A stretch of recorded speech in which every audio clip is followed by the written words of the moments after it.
अस्सलाम वालेकुम, welcome to Ayesha Imran food recipes. आज मैं आपके लिए बनाने जा रही हूँ टी केक, वनीला एसेंस वाला। और इसके मैं इंग्रेडिएंट्स आपको बता दूँ। ये तकरीबन इसके मेजरमेंट का बहुत खास ख्याल रखिएगा। मैंने ये तकरीबन हाफ़ कप, तकरीबन नहीं बल्कि पूरी तरह से हाफ़ कप जो है ये घी जाएगा इसमें। 1 टीस्पून इसमें वनीला एसेंस जाएगा और half tea spoon icing sugar है ये। 2 टेबलस्पून बेकिंग पाउडर है। और इसके अलावा मैंने कुछ बादामों को भूनकर और इनको मोटा मोटा कूट लिया है। ये ऑप्शनल है, अगर आप चाहें तो डालें, अगर आप नहीं चाहते तो ना डालें। और 1 कप जो है वो मेजरमेंट के हिसाब से मैदा। तो शुरू करते हैं बिस्मिल्लाहिर्रहमानिर्रहीम से। सबसे पहले हम इसमें घी डालेंगे।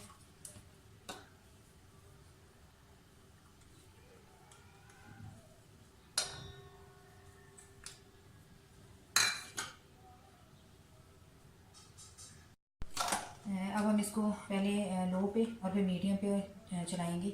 अच्छी तरह से इसको हमने मेल्ट करना है घी को। तो ये देखिए घी सामने आ रहा है।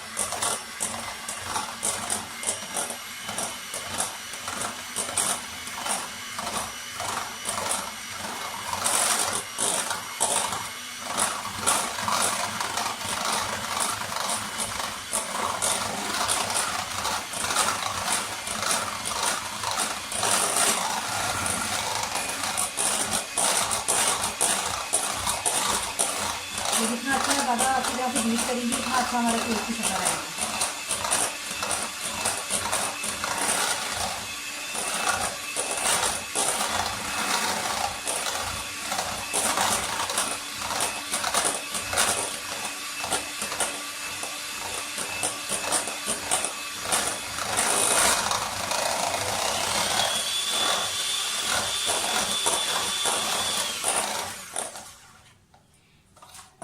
आप देख सकते हैं कि हमारी क्रीमी शक्ल में आ गया है ये घी। आप चाहें तो बटर भी यूज़ कर सकते हैं, लेकिन मैं घी यूज़ कर रही हूँ। अब आप इसमें आइसिंग शुगर डालें।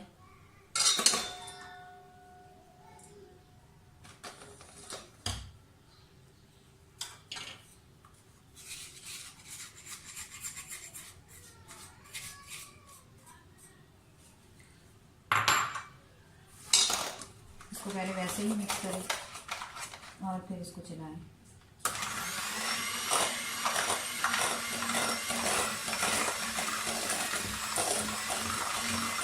ये भी हमने 1 से 2 मिनट चलाना है, तो बिल्कुल फ्लफी सा कर लेना है।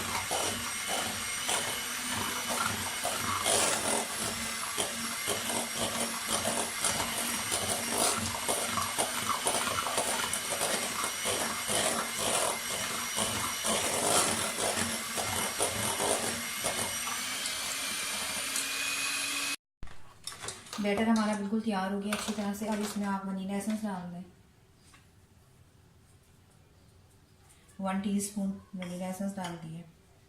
थोड़ा सा हिलाएं।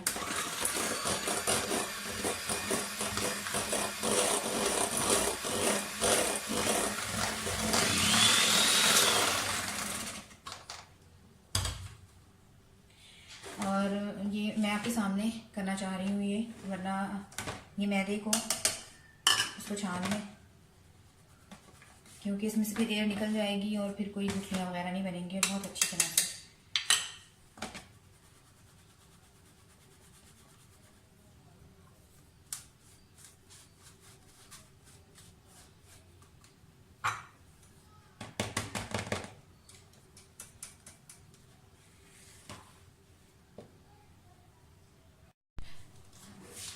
मैं इसमें 3 अंडों का इस्तेमाल करूँगी। सबसे पहले अब 1 अंडा डालें और हाफ़ टी स्पून मैदा डालें और इसको बीट करें।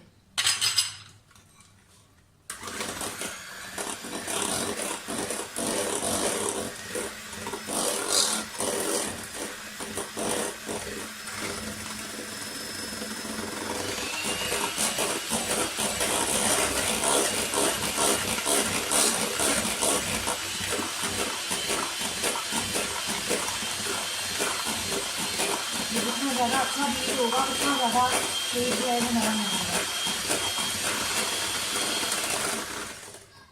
अब इसमें दूसरा एग भी डालें। मैंने अंडे निकाल के रख लिए थे ताकि अगर यानी कि ख़राब का डर ना हो।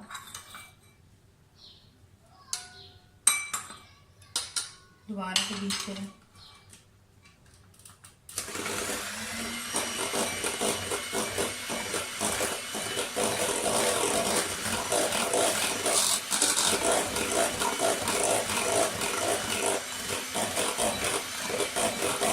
तो लो भी बीट करें, क्योंकि लो भी जितना अच्छा बीट करेंगे उतना ज़्यादा अच्छा बनेगा।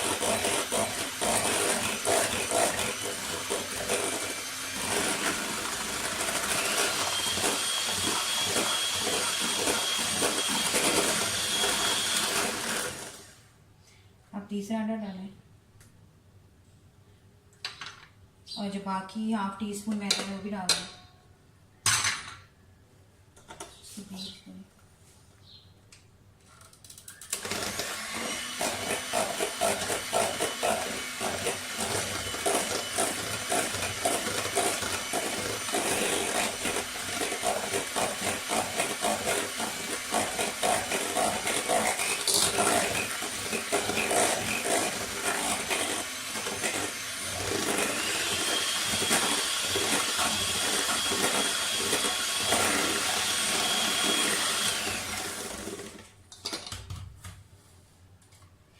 अब हमारे बीट करने का जो काम है वो ख़त्म हो गया है। अब इसमें आहिस्ता आहिस्ता करके तो मैदा डालें और उसको मिक्स करते जाएं।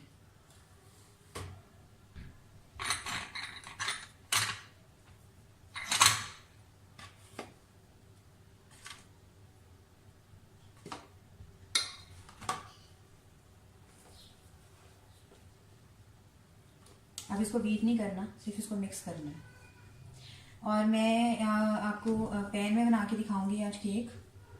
आप चाहे तो पतीला भी यूज़ कर सकते हैं, लेकिन मैं पैन यूज़ कर रही हूँ।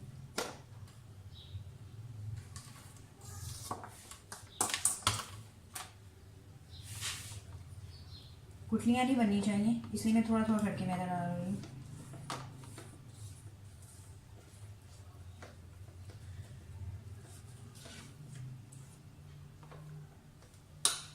और फिर थोड़ा सा मैदा डस्ट करें, मैदा और baking soda, sorry baking powder,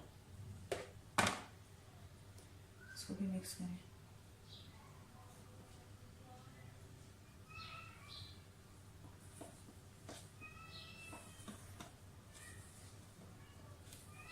इसको फेंटना नहीं है, सिर्फ इसको मिक्स करना है, लेकिन इस तरह मिक्स करना है कि कोई गुठलियाँ वगैरह ना रहे।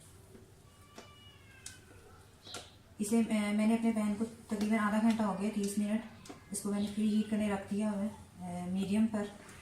और जब हम इसको रखेंगे तो मीडियम से उसको 10 मिनट मीडियम से लो पे रखेंगे, मीडियम पे रखेंगे और फिर इसे तकरीबन कोई 1 घंटे के लिए हम इसे लो पे रख देंगे, तो केक हमारा तैयार हो जाएगा।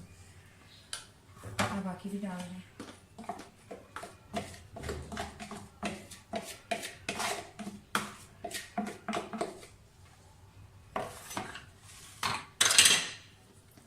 इसको भी मिक्स करें। अच्छी तरह से इसको मिक्स कर लें। मैदा हमारा तकरीबन सारा मिक्स हो गया है।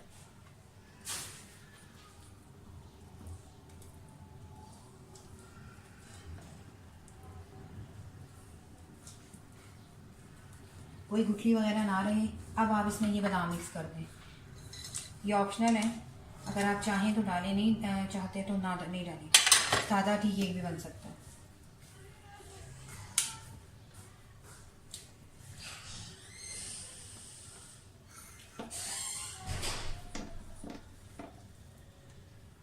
आमतौर से पैन जो है वो मैं पहले से ग्रीस करके रखती हूँ, लेकिन आपको दिखाने के लिए मैं आपके सामने इसको ग्रीस करूँगी बटर पेपर के साथ। अगर बटर पेपर नहीं है आपके पास तो आप पैन को ऑयल की ग्रीसिंग कर सकते हैं, उसके बाद ऊपर मैदा छिड़क दें, तब भी आपका केक जो है वो आसानी से निकल आएगा। बस ये हमारा ऑलमोस्ट डन हो गया। इसको मैं अब आपको हमारा जो सांचा है उसके अंदर डाल के दिखाती हूँ। ये मैंने ट्रे ली है, इसको पहले ग्रीसिंग कर लें अंदर से चारों तरफ ऑयल की। बटर से भी कर सकते हैं, लेकिन मैं ग्रीसिंग जो है वो ऑयल से करती हूँ, घी से नहीं ऑयल से।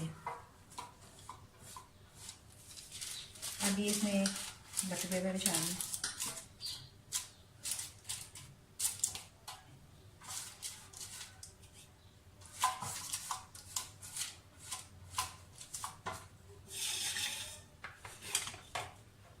अभी जो हमने अपना बैटर तैयार किया है वो डालते हैं।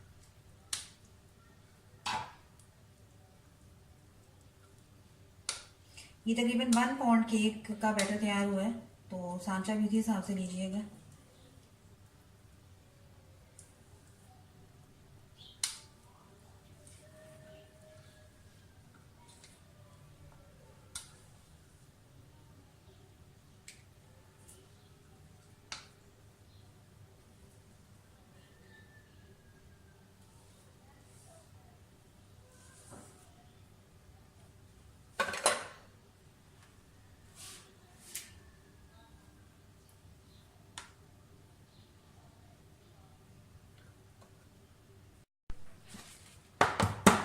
ये सारा मेज़ा हमारा डाल दिया, इसको टैप कर लीजिएगा ताकि इसमें से जो है फालतू एयर जो है वो निकल जाए। और अब मैं आपको दिखाती हूँ कि मैं इसको पैन में रखूँगी, जो प्री हीटेड पैन है मेरा। ये मैंने तकरीबन आधे घंटे से प्री हीट करके रखा हुआ है पैन, मीडियम आंच पर, मीडियम फ्लेम पर। अब मैं इसमें अपना ये सांचा रख दूँगी। आप चाहें तो खाली एक बटन रख कर भी रख सकते हैं, यानी कि तब भी केक हमारा तैयार हो जाएगा। लेकिन मैंने नमक की एक तह बिछा दी हुई है, तो काफ़ी हमारा प्री हीट हो गया हुआ है पैन। अब मैं इसको बंद करूँगी। नॉन स्टिक पैन में करने का ये फ़ायदा भी होता है कि आपको नज़र आ रहा होता है कि किस हद तक केक तैयार हो गया और किस हद तक नहीं हुआ। लेकिन अगर आपके पास नहीं है तो आप इसको पतीले में भी बना सकते हैं, और चाहें तो प्रेशर कुकर में भी बना सकते हैं। अब ये तकरीबन इसको मीडियम फ्लेम पे रखूँगी मैं 10 मिनट के लिए। उसके बाद फिर मैं इसको लो कर दूँगी तकरीबन 50-55 मिनट के लिए, तो केक इंशाल्लाह हमारा तैयार हो जाएगा। केक हमारा और यानी कि तकरीबन तैयार होने वाला है। मैं आपको इसको खोल के एक दफ़ा दिखाती हूँ। अच्छी तरह से हमारा जो केक है वो फूल गया है, लेकिन इसको तकरीबन 5 से 7 मिनट और लगेंगे। और जैसे तैयार होता है मैं आपको डिश आउट करके दिखाती हूँ। केक मैंने डिश आउट कर लिया है। Tea cake, 1 pound tea cake कहते हैं इसको, कह सकते हैं। और ये मैंने अपना टी केक डिश आउट कर लिया है। आप देख सकते हैं कि बहुत प्यारा माशाल्लाह तैयार हुआ है। और टी केक विद आमंड्स। अगर आपको उम्मीद है आपको मेरी रेसिपी पसंद आई होगी। अगर आपको मेरी रेसिपीज़ पसंद आ रही हैं तो प्लीज़ मेरे channel Ayesha Imran food recipes को सब्सक्राइब कीजिए, लाइक कीजिए, शेयर कीजिए और बेल का बटन दबाइए ताकि मेरी हर आने वाली नई रेसिपी आप तक पहुंच सके। अल्लाह हाफ़िज़।